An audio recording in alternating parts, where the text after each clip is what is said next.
સરકારી યોજના અને ફોર્મની માહિતી માટે જોતા રહો અમારી યુટ્યુબ ચેનલ. નમસ્કાર મિત્રો, મારી યુટ્યુબ ચેનલમાં આપનું સ્વાગત છે. આપણે જાણીએ છીએ કે આજે પેટ્રોલ અને ડીઝલના વાહનના કારણે પ્રદૂષણ દિવસે ને દિવસે વધતું જાય છે. તો આ પ્રદૂષણમાં ઘટાડો લાવવા માટે સરકારશ્રી દ્વારા બેટરી સંચાલિત વાહન સહાય યોજના બહાર પાડવામાં આવી છે. આ યોજના હેઠળ ઇલેક્ટ્રિક સ્કૂટી ખરીદવા પર ₹12,000ની આર્થિક સહાય આપવામાં આવે છે અને ઇલેક્ટ્રોનિક રિક્ષા એટલે કે 3 વ્હીલ ખરીદવા પર ₹48,000ની સહાય આપવામાં આવે છે. તો આપણે આ વિડીયોમાં જોવાના છીએ કે આ યોજનાનો લાભ કોણ કોણ લઈ શકે, કે ડોક્યુમેન્ટની જરૂર પડે, આ યોજનાનું ઓનલાઈન ફોર્મ કઈ રીતે ભરવું અને આ યોજનાનું ઓફલાઈન ફોર્મ કઈ રીતે ભરવું તેની સંપૂર્ણ માહિતી આ વિડીયોમાં આપવાનો છું. તો આ વિડીયો પૂરેપૂરો જોવા વિનંતી. તો હવે આપણે સૌપ્રથમ તો જોઈએ કે આ યોજનાનો લાભ કોણ કોણ લઈ શકે છે. તો આ યોજનાનો લાભ ગુજરાતના નાગરિકો હોવા જોઈએ, એટલે કે ગુજરાતના નાગરિક આ યોજનાનો લાભ લઈ શકે છે. ત્યારબાદ આપણે જોઈએ કે ગુજરાત ટુ વ્હીલ સક્ષમ એટલે કે તમારે ટુ વ્હીલ ખરીદવા માટે ગુજરાત રાજ્યના ધોરણ 9 થી 12 અથવા કોલેજ કરતા વિદ્યાર્થીઓને મળવાપાત્ર છે. એટલે કે 9 થી 12માં અભ્યાસ કરતા અને કોલેજમાં અભ્યાસ કરતા વિદ્યાર્થીને ટુ વ્હીલ ખરીદવા પર ₹12,000ની આર્થિક સહાય મળશે. અને ત્યારબાદ હવે આપણે આગળ જોઈએ કે 3 વ્હીલ ખરીદવા પર કોને કોને સહાય મળશે.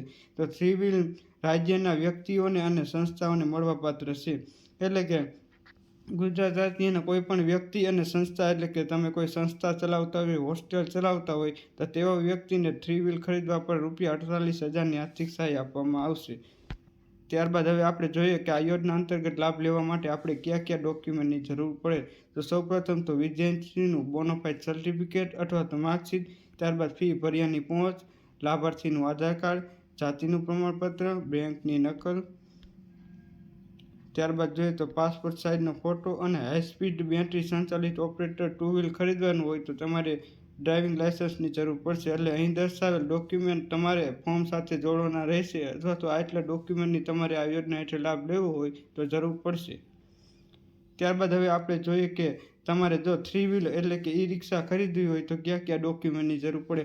સૌપ્રથમ તો વ્યક્તિએ ઈ રિક્ષા ખરીદવા પર 3 વ્હીલ ડ્રાઇવિંગ લાયસન્સ હોવું જોઈએ, એટલે કે તમારી પાસે 3 વ્હીલનું ડ્રાઇવિંગ લાયસન્સ હોવું જોઈએ. ત્યારબાદ વ્યક્તિનું આધાર કાર્ડ, ત્યારબાદ જોઈએ કે સંસ્થા ત્રિચક્રી એટલે કોઈ પણ સંસ્થા દ્વારા આ યોજનાનો લાભ લેવા માંગતા હોય તો તે સંસ્થાનું રજિસ્ટ્રેશન કરાવેલું હોય તેનું પ્રમાણપત્ર સાથે જોડવાનું રહેશે.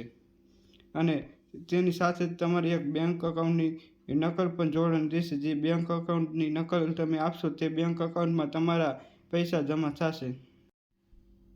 તો હવે આપણે આગળ જોઈએ કે આ યોજનાનું ઓનલાઈન ફોર્મ કઈ રીતે ભરવું. આ યોજનાનું ઓનલાઈન ફોર્મ ભરવા માટે સૌપ્રથમ તમારે ગૂગલ ક્રોમ ખોલવાનું છે. ગૂગલ ક્રોમ ખોલ્યા બાદ તમારે સર્ચમાં જઈ અને ડિજિટલ ગુજરાત .gov.in પર વેબસાઇટ ખોલવાની છે. તે વેબસાઇટ ખોલશો એટલે તમારા મોબાઈલમાં આવી રીતે ગુજરાત ગવર્મેન્ટની ઓફિશિયલ ડિજિટલ ગુજરાતની વેબસાઇટ ખુલી જશે. તે વેબસાઇટ ખુલ્યા બાદ તમારે અહીં સર્વિસ ઉપર ક્લિક કરવાનું છે. સર્વિસ ઉપર તમે ક્લિક કરશો એટલે અહીં તમને અલગ અલગ સર્વિસો બતાવવામાં આવેલી છે. અલગ અલગ સર્વિસોમાં જઈ અને તમારે અહીં ફિલ્ટર સર્વિસ છે તે ફિલ્ટર સર્વિસ ઉપર ક્લિક કરવાનું છે. અહીંયા જઈ અને આપણે સર્વિસો બધી છે તેમાંથી ફિલ્ટર કરી અને આપણી સર્વિસ ગોતવાની છે. ફિલ્ટર સર્વિસ ઉપર ક્લિક કર્યા બાદ તમારા મોબાઈલ નંબરમાં આવી રીતે અલગ અલગ સર્વિસના પોર્ટલમાં સુવિધાઓ જોવા મળશે. તેમાં આપણે અહીં દર્શાવેલ ટ્રાન્સપોર્ટ ડિપાર્ટમેન્ટની સર્વિસ છે તેના પર ક્લિક કરવાનું છે. ટ્રાન્સપોર્ટ સર્વિસની ડિપાર્ટમેન્ટની સર્વિસ ઉપર તમે ક્લિક કરશો એટલે તમારા મોબાઈલમાં આવી રીતે હોમ પેજ ખુલી જશે. ત્યાં તમને અહીં ઇલેક્ટ્રોનિક વ્હીકલ ખરીદવા માટેનું જે ફોર્મ ભરવાનું હશે તે ફોર્મ ભરવાનું અહીંથી તમે ઓનલાઈન ભરી શકો છો.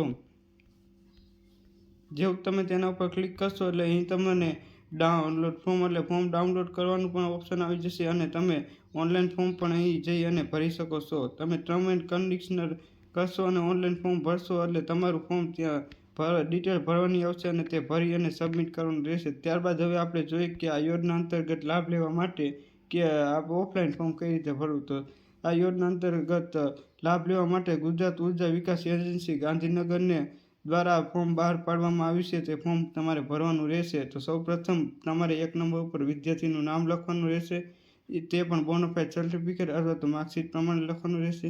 ત્યારબાદ જે પણ શાળામાં કોલેજમાં અભ્યાસ કરતા હોય તેનું નામ અને તેનું સરનામું, ત્યારબાદ જે પણ અભ્યાસ કરતા હોય તે અભ્યાસનું વર્ષ, ત્યારબાદ તેના માતા પિતાનું નામ અને સરનામું લખવાનું રહેશે.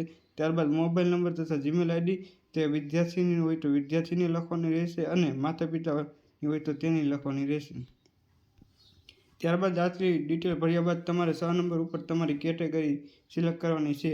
અનુસૂચિત જાતિ, અનુસૂચિત જનજાતિ, દિવ્યાંગ હોય તો દિવ્યાંગ, સામાજિક અને આર્થિક રીતે પછાત હોય તો તે, અને તમે BPL યાદીમાં નામ ધરાવતા હોય તો ગરીબ અથવા તો અતિ ગરીબ જે પણ આવતા હોય તે લખવાનું છે. ત્યારબાદ તમારે અહીં 7 નંબર ઉપર વાહન ખરીદનું વિગત, એટલે તમે કયું વાહન ખરીદ્યું છે, કઈ કંપનીનું વાહન ખરીદ્યું છે, કયું મોડલ છે તેની વિગત ભરવાની રહેશે. ત્યારબાદ આમાં 8 નંબર ઉપર જોઈએ તો નાણાકીય સહાય મેળવવા માટે ખાતાની વિગત, એટલે જે તમે ખાતા નંબર આપશો, બેંક નંબર આપશો અને IFSC કોડ નંબર આપશો તે ખાતા નંબરમાં તમારી સહાય જમા થશે. તો અહીં તમારે આ ડિટેલ તમારે ધ્યાનથી ભરવાની છે, જેથી તમારી સહાય તમારા ખાતામાં ડાયરેક્ટ બેંક અકાઉન્ટ દ્વારા મળી રહે.